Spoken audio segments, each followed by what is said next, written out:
Imagine, you find yourself inside a huge pipe. Suddenly, without warning, you are sucked into a raging whirlpool. Turbulent streams of icy water mixed with mud and oil carry you, your colleagues, and heavy diving equipment into darkness and depth with wild force. You have no time to scream or think. You instinctively hold your breath, your heart pounds in your chest, and one thought rings in your head: this is the end. In a split second, everything changes. The world turns into a closed, echoing space. You find yourself trapped in a dark, wet trap. Somewhere nearby, someone is calling for help, someone is moaning, someone is hysterical. Your eyes are stinging from the caustic solution, your throat is sore from the oil and technical fluid.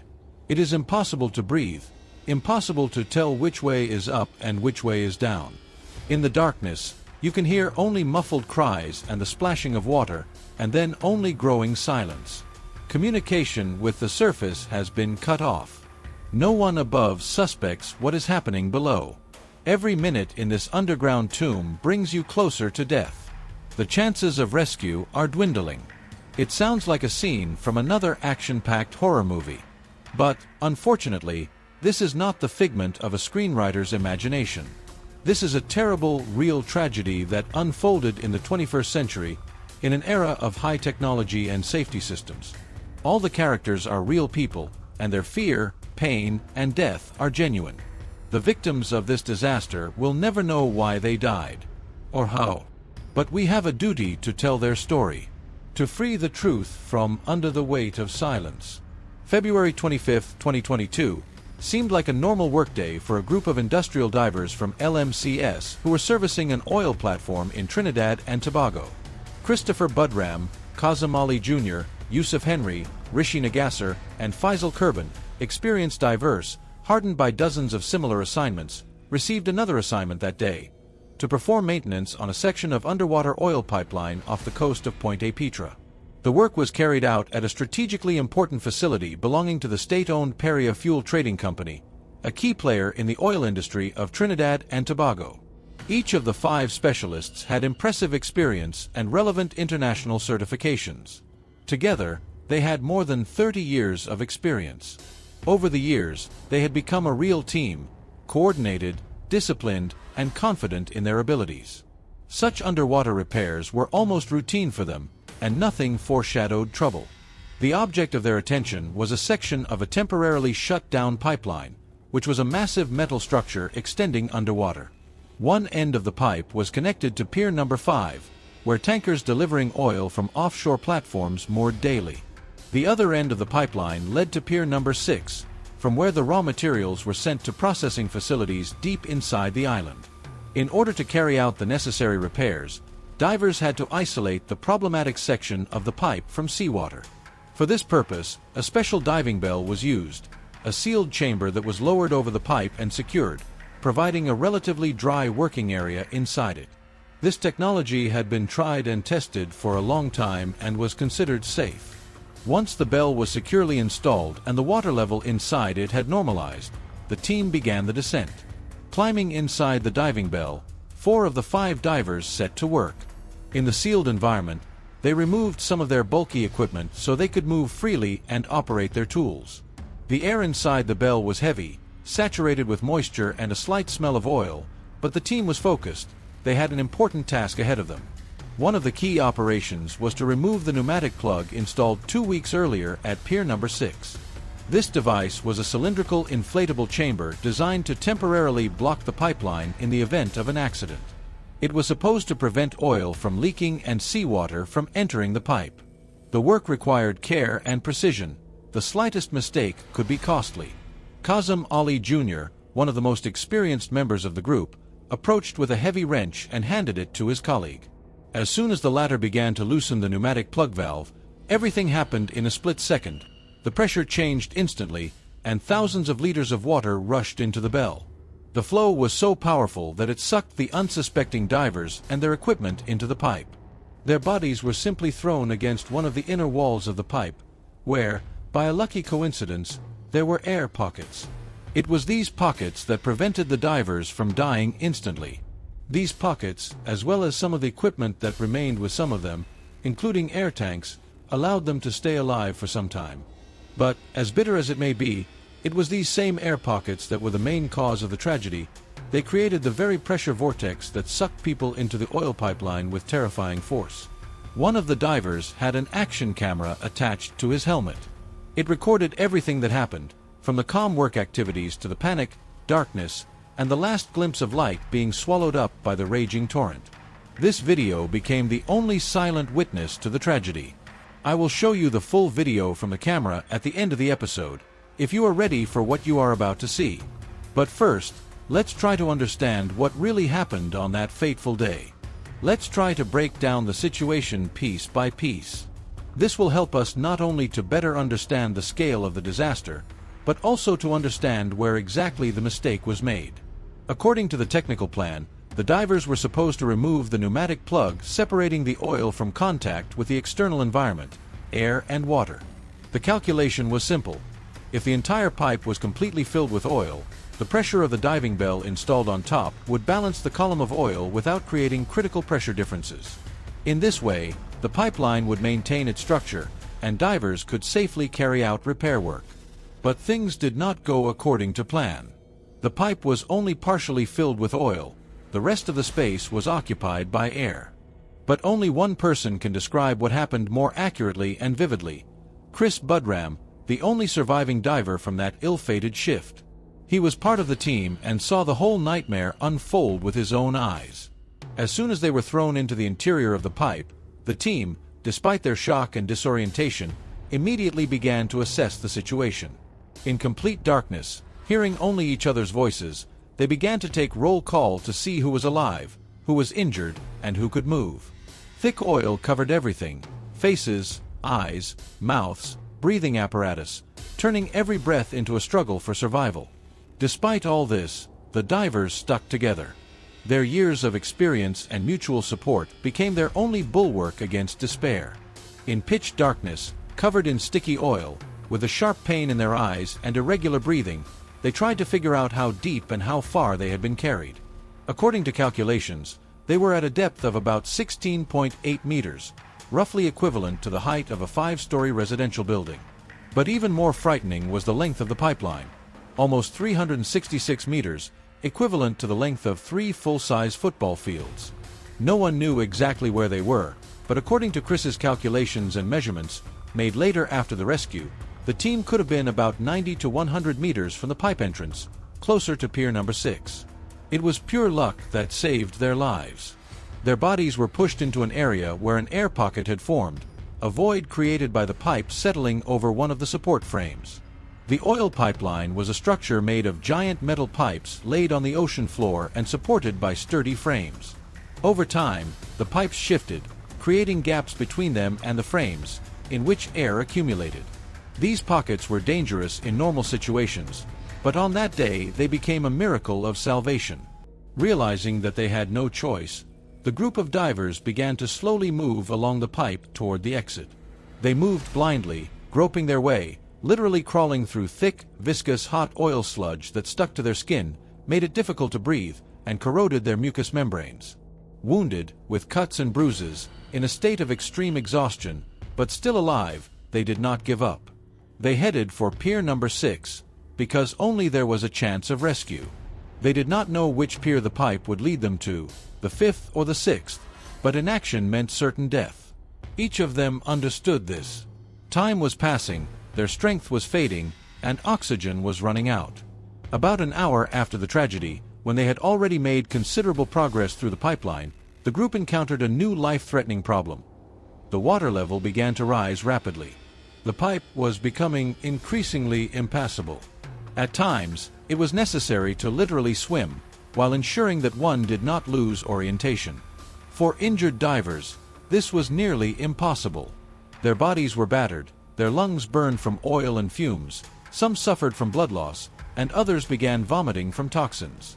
In this situation, a difficult but necessary decision was made. The two most mobile members of the team, Chris Budram and Kazim Ali, decided to split off and try to scout the way forward. Their goal was to find a new air pocket, possibly even a way out of the pipe. They promised the others they would return with help, with tanks, with a rescue team. This promise kept the remaining divers conscious and gave them hope. Chris and Kazum, alternating between swimming on the surface and holding their breath underwater, moved forward with their last ounce of strength. There was almost no visibility in the water, and the layer of oil narrowed their view to a few centimeters. After a while, almost by touch, they stumbled upon 2 forgotten cylinders, possibly left over from previous work. It was like a gift from fate. They almost cried with joy. Gritting their teeth and hugging their find like a lifebuoy, they moved forward again, now with oxygen and hope. But the joy was short-lived. Kazum began to give up. His injuries, exacerbated by hypothermia, poisoning, and exhaustion, progressed rapidly. He was breathing with difficulty, his coordination was impaired, and his movements became sluggish and uncertain. After a short but difficult conversation, a decision was made. Chris would try to get out alone. He took one of the tanks, placed it in front of him, and began to push forward, crawling through the dark, foul-smelling mixture of oil and water. Every meter was a struggle.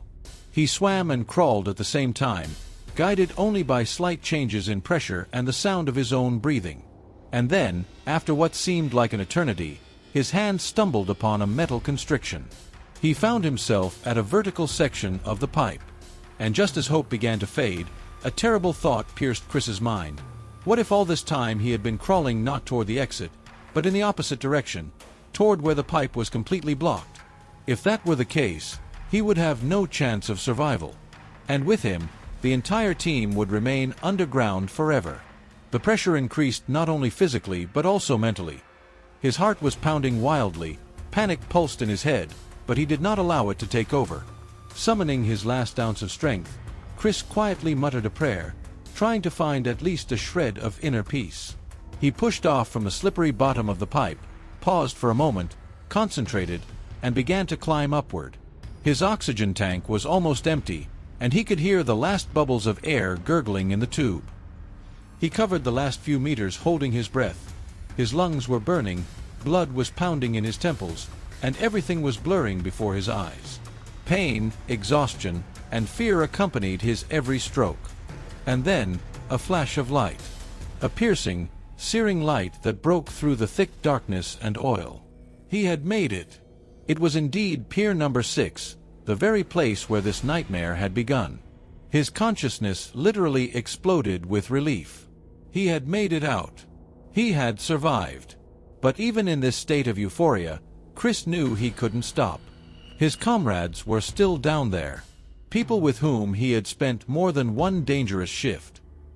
He began to bang on the inside of the pipe with all his might, shouting, calling for help, scratching the metal, anything to be heard. And fate was on his side again.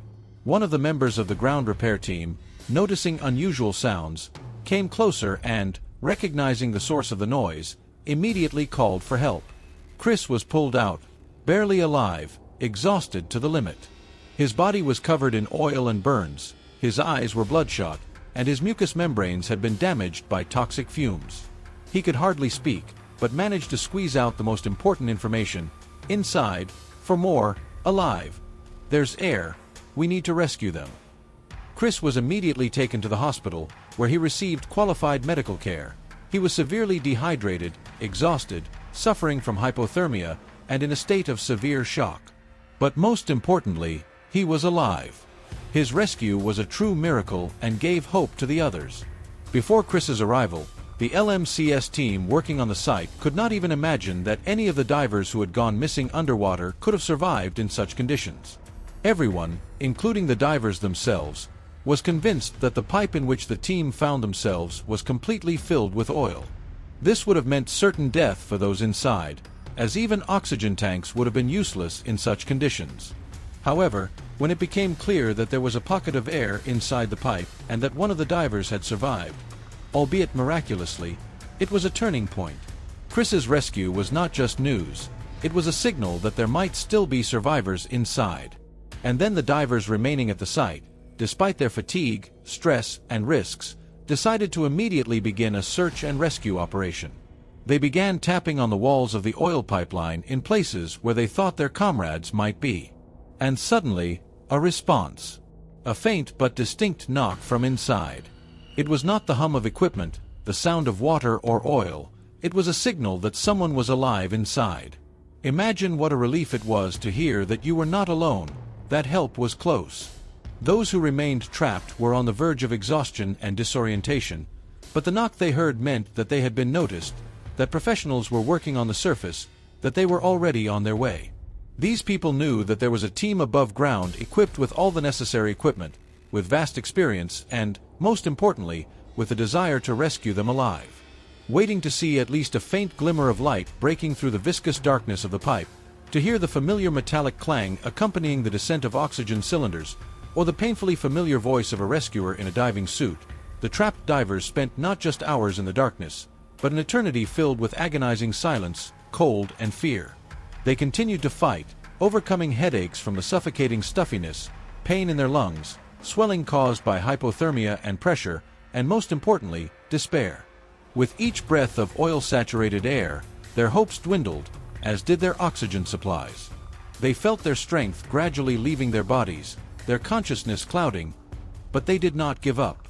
Each of them fought to the last, pounding with their fists, tools, and feet on the walls of the pipe, on the metal, on themselves if they needed to wake themselves up. They believed that their knocking would be heard, that there was someone above who knew, who was searching, who would not abandon them.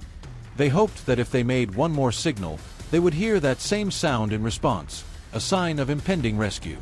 After all, their team, the LMCS Brigade, was very close by, and the facility was not abandoned or forgotten.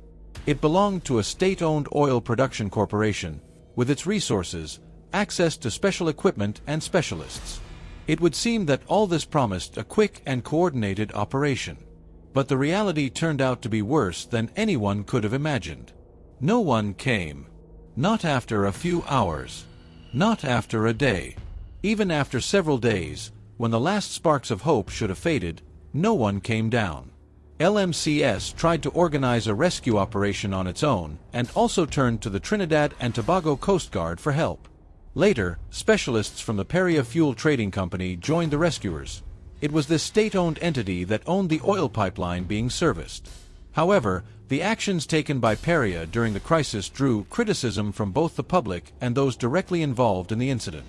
Amid the general alarm and chaos in the first hours of the accident, Peria's management seemed to many to be too cold, slow, and, most importantly, lacking in initiative. Some eyewitnesses and participants claimed that Peria's management directly prohibited LMCS professional divers from entering the pipe where the trap team was located.